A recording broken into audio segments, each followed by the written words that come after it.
Hello, I'm Mike West, and I hope I can bring my love for the subjects of ships and natural sciences to your cruisers for their shipboard entertainment. I'm a career naval officer who spent the vast majority of his naval career at sea serving in ships. I served in every shipboard department, including being the chief engineer of a large Navy ship, as well as the commanding officer of a Navy destroyer. I have been a lifelong naval historian, advocate, and aficionado. I am nationally published, and I love everything about ships.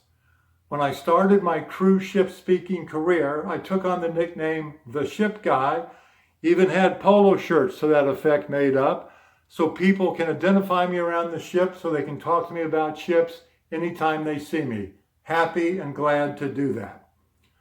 During the course of my presentations with your cruisers, I will take them through some of the following subjects, but not limited to: the 600,000-year history of the development of ever better watercraft by man. We'll look at the great ships of history and what it is about some ships that allowed them to make such an impact on world history. We'll look at the great ocean liners of history and how it is that these great palaces of opulence have held us spellbound years after they last stopped sailing the waves. We'll look at some of the great shipwrecks of history, and your cruisers will learn about what it was, the common thread that contributed to so many shipwrecks and such great loss of life over many hundreds of years. We'll take a look at the development of the aircraft carrier. It's not all Top Gun, glamour, and Hollywood and Tom Cruise for this kind of ship. Aircraft carriers are a remarkable type of ship, and their development is a remarkable story. We'll look at the Battle of the Atlantic. Held during World War II, it was the longest, most involved, most expensive naval campaign ever fought, and involved the sinking of literally thousands of ships and the loss of literally tens of thousands of men. Shifting to natural sciences, we'll take a look at plate tectonics, the great engine that drives the development of the Earth and all that we are today. And we'll take a look, a deep dive, pun intended, into oceanography. For without oceans, where would ships be? We'll take a look at the very large things of nature, the sun, the solar system, the Milky Way. How big is the universe? Then we'll turn around and we'll delve into the ever smaller items, bacteria, viruses, atoms, protons, and we will finally take a look at the smallest thing man has ever conceived of. And we'll take a look at the great extinctions over the Earth's history. We've all heard about the asteroid that killed the dinosaurs. Check, got that. But most people don't know that over the course of the Earth's history, there have been numerous other mass extinctions of both plant and animal life on the Earth. Again, I'm Mike West. I look forward tremendously to bringing my passion on these subjects to your ships for the betterment and entertainment of your cruisers. We will now segue into a short presentation of me giving the presentation as if before a live audience. Thank you. Good morning, cruisers. Is it great to be back at sea on one of these spectacular ships or what?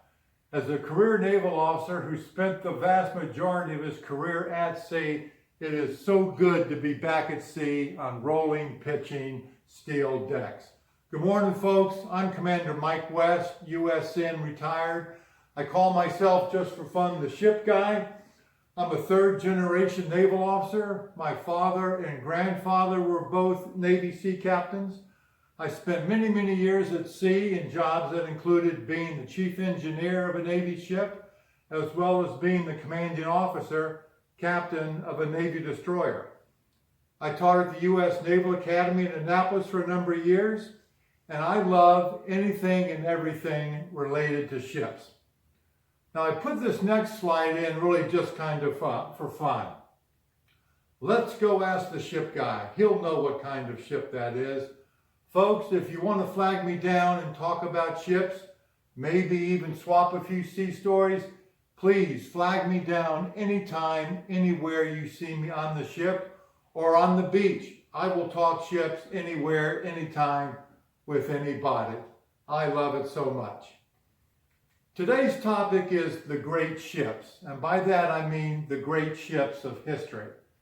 And for our purposes today, what constitutes a great ship? I've got three criteria.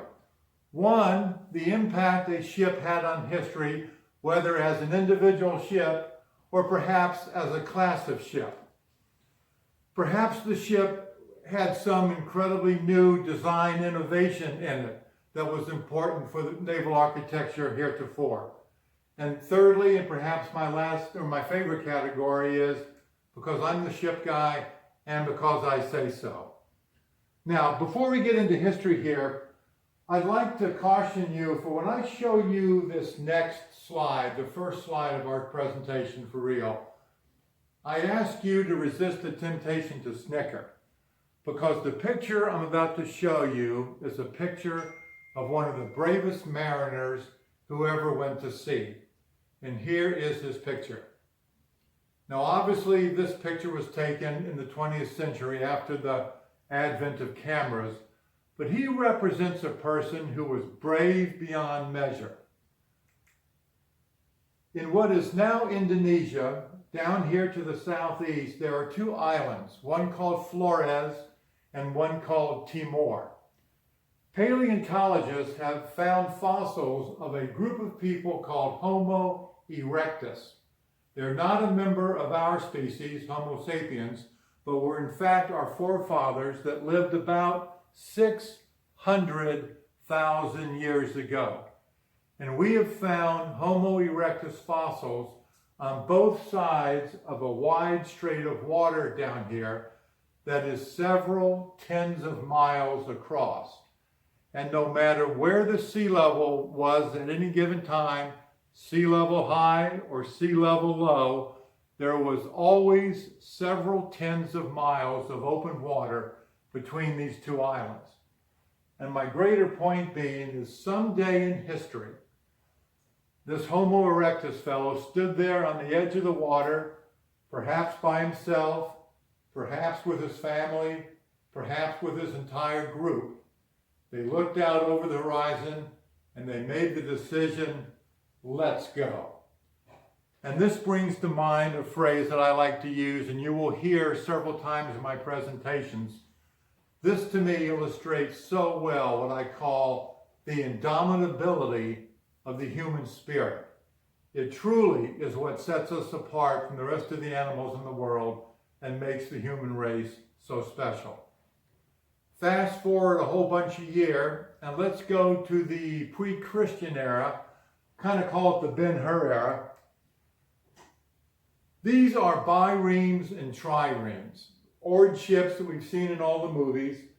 They were very much in vogue in the pre-Christian time frame, and they were very much a factor in the great battles of conquest and influence throughout the Mediterranean.